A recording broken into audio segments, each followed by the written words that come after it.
সর্বপ্রথম একটা বুদ্ধি দেখা দিচ্ছি তোমার। কি আছে? এই কানস মাছের আদে কানস মাছ যেটা লেলছো, এই কানস মাছের একটা টিপস আছে বুঝলে? কি tips? লবণ লেলছি, লবণ। গোরখা না লবণ তো। হ্যাঁ, এই লবণ এই কানসের মাছের উপর খালি ছিটিয়ে দিলে এই কানসের মাছের অবস্থা দেখনি, সব মাছ লাফালাফি করে মরে যাবে।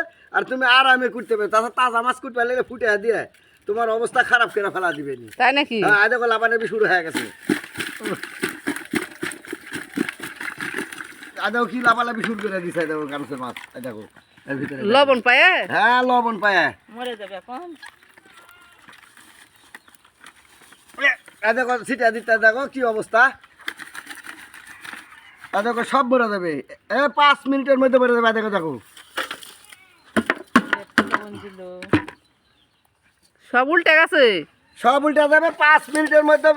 এগুলা সব মরে তোমার কুটার জন্য কত সুবিধা হবে। একটা বেঁচে থাকবে না, একটা বেঁচে থাকবে না। এটা হলো দারুণ একটা টিপস।